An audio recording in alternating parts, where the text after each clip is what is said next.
السلام عليكم ورحمة الله وبركاته. في يا جماعة خبر حلو جدا، ديسكاونت على عربية جيلي ستار راي بتخفيض بقيمة 300,000 في أول فئة. يعني ده التخفيض ده يا جماعة خلي بالك برضه يا صاحبي عند بعض الموزعين مش عند التوكيل. التوكيل أسعاره زي ما هي هنقول لكم عليها دلوقتي الأسعار الرسمية، لكن في تخفيض في الفئة الأولى 300,000 جنيه عند بعض الموزعين عشان توصل الفئة الأولى يا جماعة توصل لمليون، سعرها مليون. فدي كده تبقى أرخص عربية كروس أوفر مدمجة في السوق. هي طبعا صيني احنا عارفين، لكن انت لو بتتكلم على الكروس اوفر مدمجه دي، يعني لو بتتكلم على ارخص عربيه كروس اوفر سب كومباكت اللي هي ايه الجاك جي اس 2 دي بتوصل ل 800 او اقل حاجه بسيطه. لكن انت هي بتتكلم على ارخص عربيه كروس اوفر مدمجه، عربيه برده كويسه جدا تبع علامه كويسه جدا علامه جيلي. خلينا اول نتكلم على الاسعار بتاعت العربيه دلوقتي اللي رسميه ونقول لك عليها عشان تعرف التخفيض بقى عليها كام. يعني يا صاحبي اول فئه للعربيه كسعر رسمي، اسعار رسميه اول فئه مليون 300، الفئه الثانيه مليون 400، الفئه الثالثه مليون 500، الفئه الرابعه مليون 570.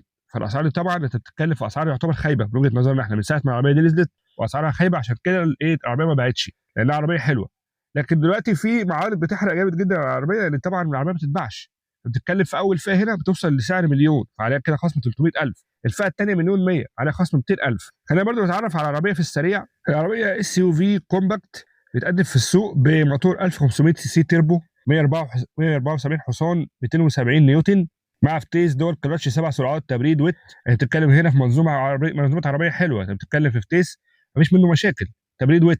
العربيه برضو بتتقدم بالطول بيكون 4 متر 67 سم والعرض متر 90 سم، وطول قاعده العجاب بيكون 2 متر 77 سم. عربيه برضو طويله، عربيه طول قاعده العجاب بتاعتها طويله. من اول فئه بيكون فيها الفوانيس ال اي دي ومرايات الضم، وموجود جنود 18 بوصه. اما الفئه الثانيه والثالثه بيكون جنود 19، الفئه الرابعه بيكون فيها جنود 20 بوصه.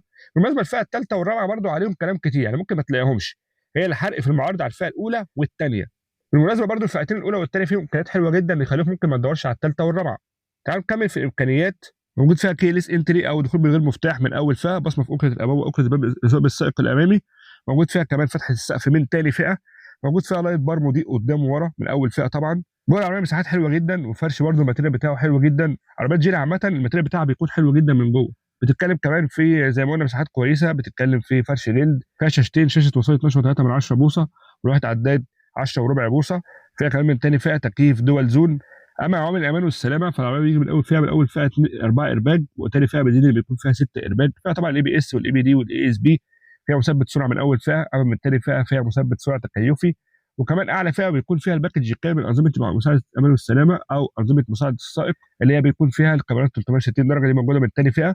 موجود فيها كمان بقى اللينك اسيست، وموجود فيها مساعده النقطه العمياء، موجود فيها الاناس الكامل او انظمه مساعده السائق الكامله. فانت بتتكلم في عربيه موجود فيها برده من اول فئه انظمه امان وسلامه كويسه جدا، باكج حلو جدا. اما الفئه الرابعه فبتكون فيها كل عوامل الامان والسلامه. عامه العربيه اوبشن حلو جدا للي عايز عربيه صيني، بس صيني فخم، صيني فاخر، صيني مش مثلا مش يعني بمعنى صح مش اي كلام.